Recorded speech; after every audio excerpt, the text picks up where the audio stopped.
The Great Barrier Reef. What's happening to this ecosystem? And how could it be potentially disastrous for Australia's future? Keep on watching to find out. Alright, so first of all, it's necessary that we understand what the heck the Great Barrier Reef is and why it's so important to Australia's wildlife and economy.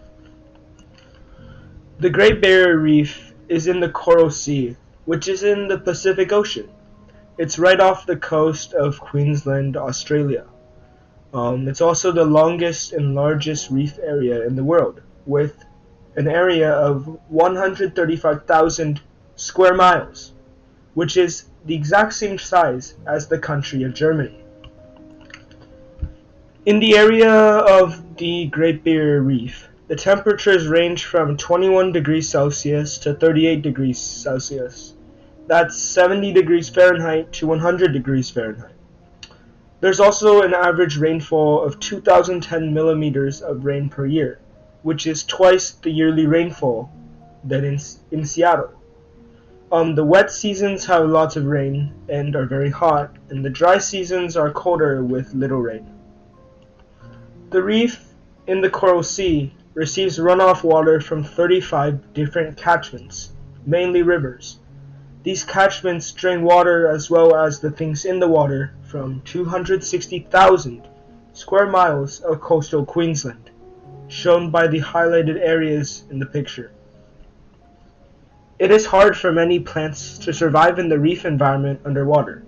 Nonetheless, there are more than 500 species of algae, 15 species of seagrass, and 37 different species of mangrove.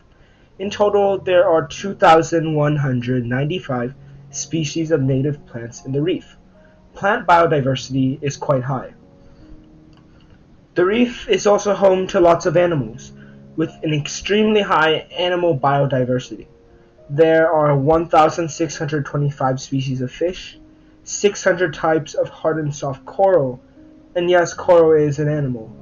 There are 215 species of birds, 133 varieties of sharks and rays, 30 species of whales and dolphins, 14 species of sea snakes, and 6 out of 7 of the world species of marine turtle. Overall, there are 25% of all known marine animals that live in the reef.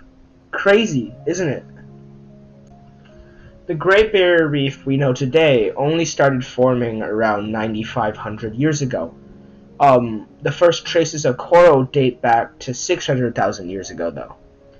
The reef was added to UNESCO's World Heritage List in 1981. This led to more prestige, awareness, and funding for the reef and its health. The coral in the reef are susceptible to coral bleaching, which is the widening of the coral skeleton. This is caused by the breakdown of the coral's symbiotic relationship with zooxanthellae algae, when the algae are expelled from the coral and they lose their symbiotic benefits. At least 6 major coral bleaching events have occurred just since 1998.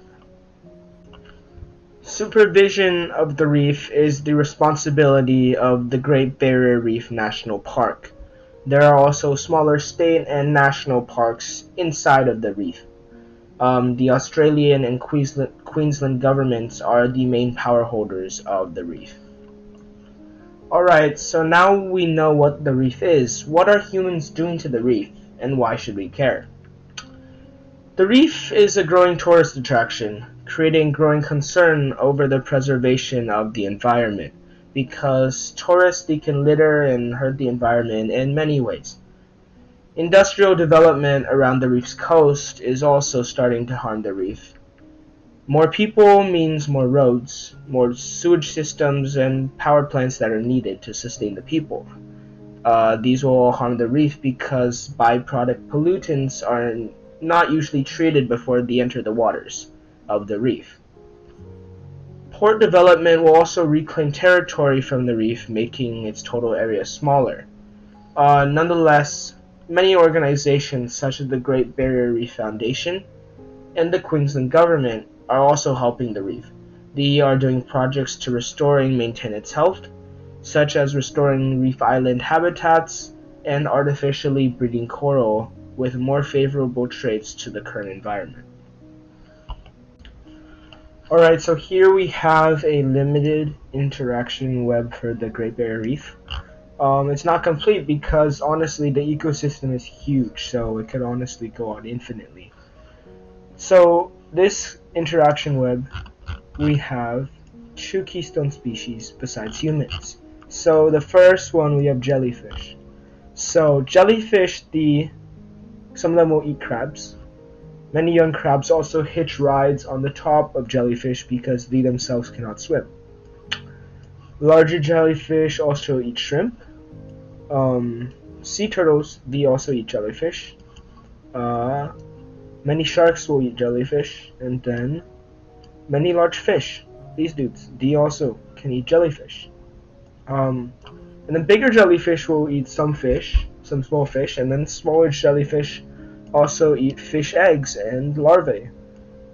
And then finally, some humans, they also eat jellyfish. The second keystone species in this interaction map is the coral. So coral is made of coral polyps, so yes, it is an animal. So coral, as you can see, it also has a lot of interactions. So for one parrotfish, they eat a lot of coral. Crowns of thorn starfish, they eat a lot of coral. They are responsible for over half the reef damage from 1985 to 2012, and their populations are kind of out of control. The coral polyps, they eat zooplankton and other dissolved minerals in the water. And then corals also use some of the dissolved minerals from here and then turn them into calcium carbonate in the form of limestone. So some of this limestone serves as the platform for reef island and beaches, and then the coral also uses some of the limestone to build it itself and make it grow bigger. Coral, they also have a symbiotic relationship with zooxanthellae algae. So corals, they produce fluorescent chemicals that protect the algae from the bright sun, which acts like a sunscreen because the algae live literally inside the coral's tissues. Coral, they provide an environment for the algae and provide the compounds that the algae need for photosynthesis, such as CO2, phosphorus, and nitrogen. And then in return, 90% of the products of the algae's photosynthesis is transferred back to the host coral, so it's like oxygen, glucose, glycerol, and amino acids. Algae are also responsible for the coral's color, and they also remove waste from the coral. When the algae leave the host coral due to ocean temperatures or pollution, coral no longer gets the benefits of the algae. So this again is called coral bleaching, and then this leads to the coral becoming white and having a higher mortality rate. And then one last thing that coral does is for humans. So coral reefs, they act as a barrier to waves, storms, and floods. So this prevents potential shoreline erosion and property damage for humans. So what is one of the biggest problems that the reef is facing? And what threats does this dilemma make for the reef? So as I hinted before, the chosen dilemma for the Great Barrier Reef is increasing sediment, nutrients, and contaminants polluting coastal waters via runoff from agricultural, industrial, and urban land uses. This is a problem for many reasons. Alright, one, sediment like silt and clay can literally smother corals, either by covering them in a blanket or by clouding the water. This also hinders the photosynthesis process of the zooxanthellae algae, which leads to increased coral bleaching as the algae will be expelled from the coral soon after. This would also cause parrotfish and crowns of thorn starfish to have less coral to eat. Less coral also impacts humans, as fewer coral means less of a barrier from the water, meaning that humans may suffer more potential shoreline erosion and property damage. More runoff also makes water dirtier and less clear, impacting the entire ecosystem, just like if the air we breathe became polluted. So the photosynthesis of the 2,194 other species of marine plants, not including this Zooxanthellae, would also be compromised. Also, crowns of thorns starfish populations are already out of control. With more nutrients, crowns of thorns starfish will multiply even more, causing them to eat even more coral and cause more reef damage as a result. More nutrients also promote the growth of many types of algae that compete with coral for space, such as green algae. It's not listed on this interaction web, but yeah. This is bad for coral because coral levels in the reef are already low and concerning. So yeah, if there's also too much algae in an area, such as the green algae, that will cause algae blooms. Algae blooms are unsightly, they smell bad, and make water toxic to humans and animals, further impacting the reef ecosystem. And then finally, any problems with water quality in general will negatively impact reef-dependent industries like tourism, fishing, and recreation. This would impact humans that depend on these industries and the reef for their jobs and livelihoods. There are many human actions that have led to this dilemma in the Great Barrier Reef. Trees and forests are getting cut down for agriculture at rapid rates, leaving land prone for erosion. More than 17 million tons of sediment runoff will get into a river catchment and eventually into the ocean every year in Australia. Agricultural practices such as overuse of fertilizers and pesticides, as well as not cleaning up animal waste, contribute to this dilemma. Every time it rains, fertilizers, pesticides, and animal wastes wash sediment, chemicals, and viruses into waterways, eventually into the ocean.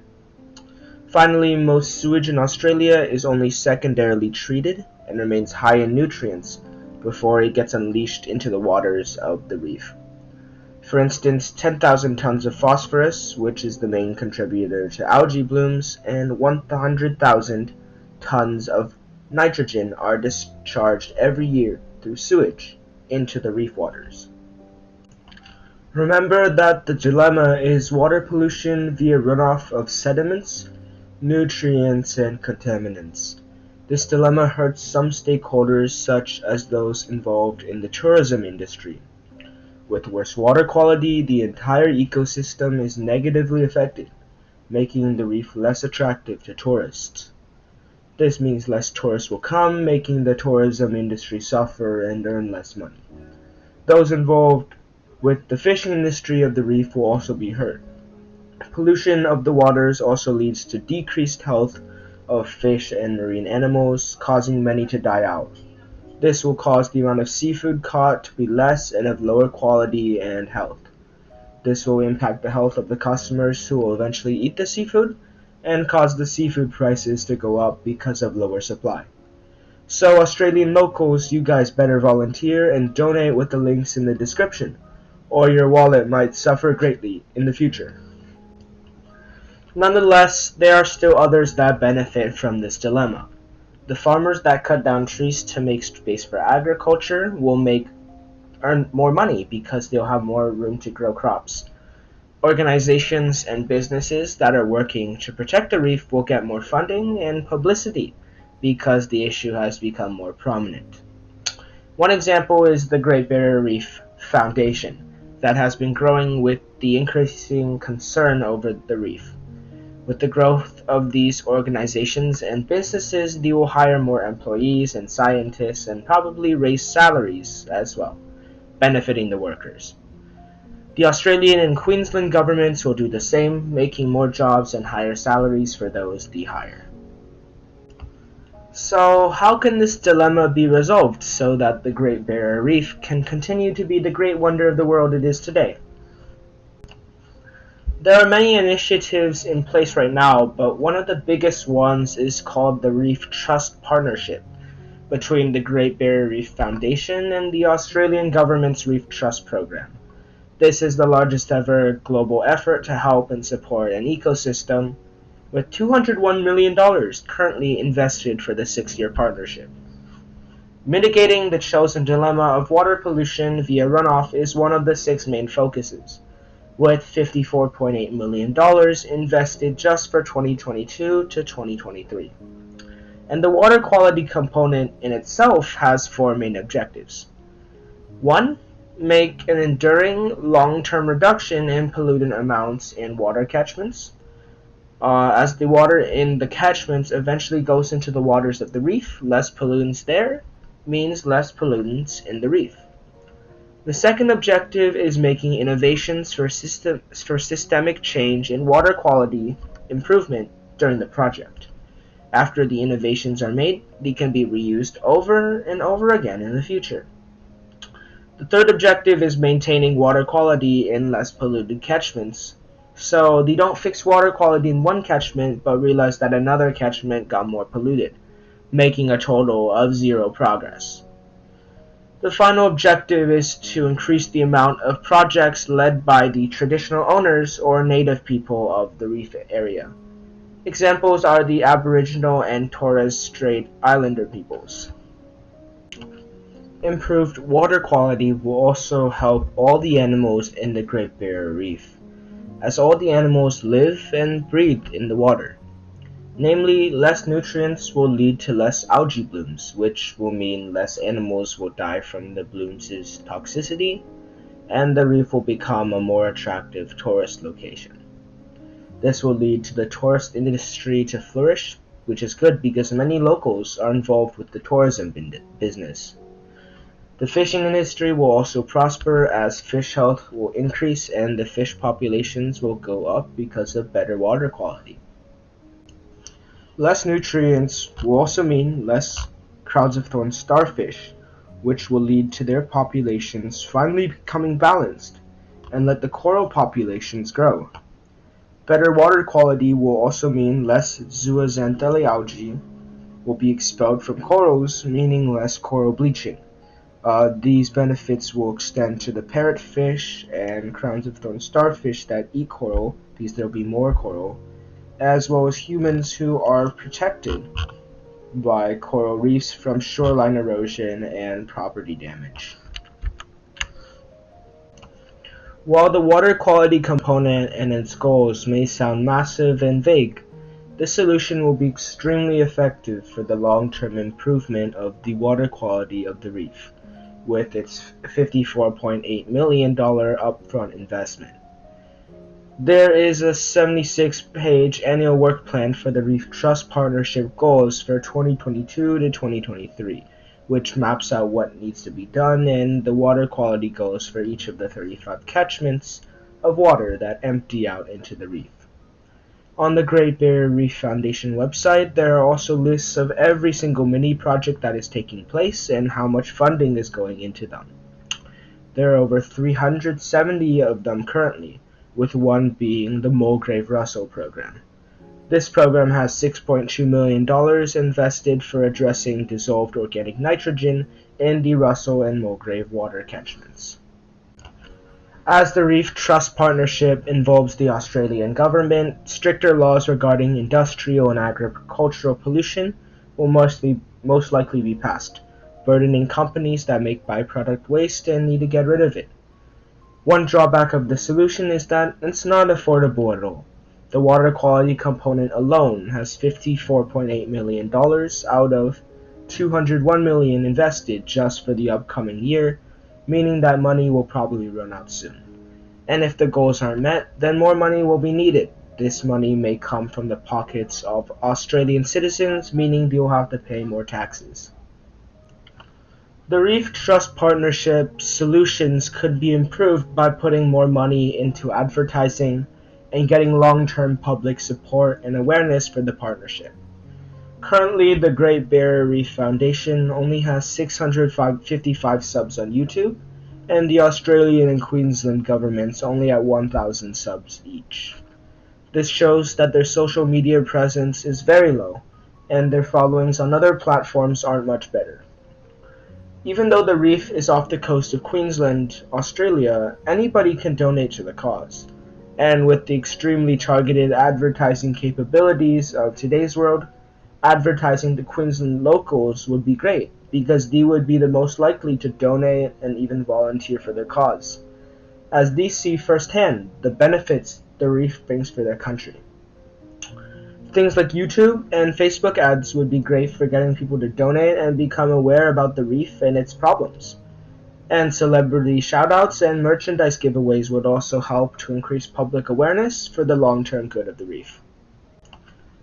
Thanks for watching. If you want to donate to the good of the reef, check out the links in the description. You're doing it for your own good. What goes around comes around.